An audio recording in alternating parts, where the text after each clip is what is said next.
So I had to round out yesterday's Hague summit in NATO and Trump without talking about his fish story.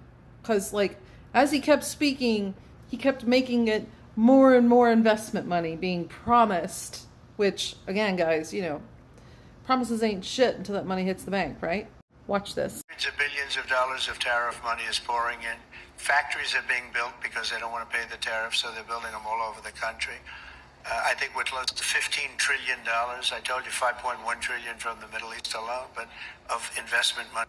So let's first start with him claiming that we're bringing in hundreds of billions of dollars in tax money.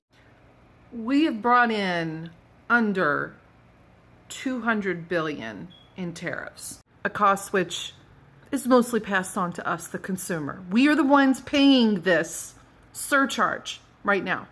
Companies pay to get their imports brought in, and then they tack on that extra to the pricing. We remember all the headlines between not just like Temu, but look at what Walmart and Amazon had promised, and then the government was like, oh, you're being aggressive, or something like that. And then it's like he's trying to pad that reality for those of us with critical thinking skills, and he's like, we have all of these factories being built all over the United States right now because companies don't want to be paying these tariffs. When he first was elected in November of last year, I think our manufacturing investment, when I say manufacturing, I mean I'm talking about expanding, and this includes building new plants, okay, expanding and adding new branches and blah, blah, blah, okay. It was at like 260 billion, I think is what it was. In April of this year, it had gone slightly down to like 232. So it was like, it's been holding steady. And then you have these new promises of investment that we saw. I think it was GE that committed about 490 million.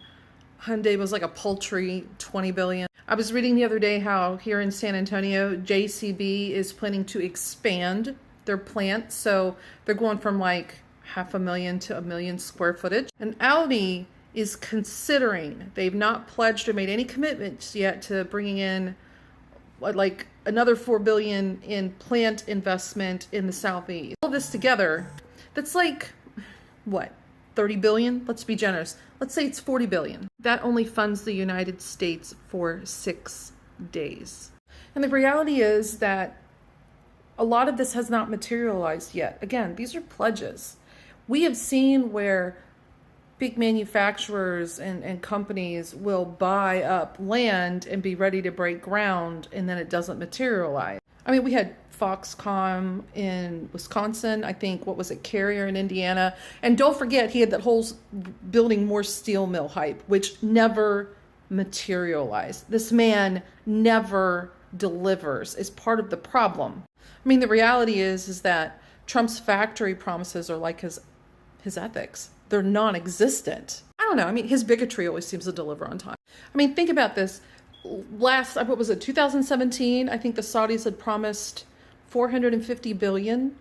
We only saw 300 billion. And a large portion of that he included pre-existing contracts that were put in place before he ever took office. But he just neatly scooped that into the number to claim credit to keep his numbers up. And again, Foxconn in Wisconsin, they promised 10 billion and they only came through with 672 million.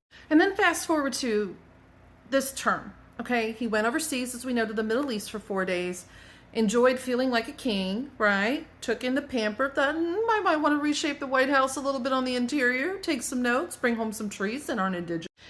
His own White House team stated that they had negotiated like 2.2 trillion, okay, in pledged agreements, which again did include pre-existing contracts and deals. And then during that trip, he started inflating the number. He doubled it. I think at one point it was 4 trillion. Now he's saying it's 5 trillion, like it's a fucking fish store. We have no breakdown or proof of it, much less than last time, and he's still scooping in pre-existing contracts, which includes some from his first term and Biden's term. This man only manufactures wins. He doesn't actually do the work and achieve them. This is, it's this mentality is probably why Melania felt safe marrying him.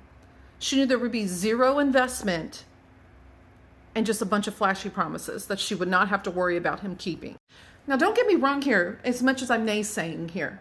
Everybody on the left would love to see these investments actually follow through and be legit.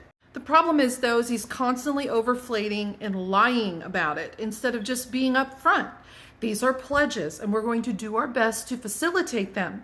These are pledges that, totaling in with previous pledges of investment, we should end up with this. There is nothing wrong with being honest and giving full context that actually shows he's doing his fucking job.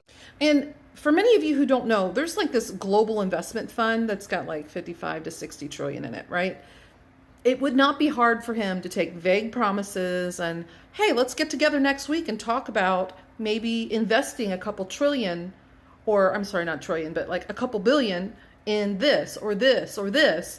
And the leader's like, yeah, sure, we can have coffee next week. And then he takes that as having got a pledge. That is what he's doing. It's like when people say we've finished negotiating with China, that it's done and it's settled. It's not. There is not a single framework out there. Even Ye's just like, I don't know completely what this fucking agreement's about, you know. He's like when you go to the old home to visit grandma or grandpa and they really want to go out and get out of the nursing home and go see the grandkids that weekend, okay?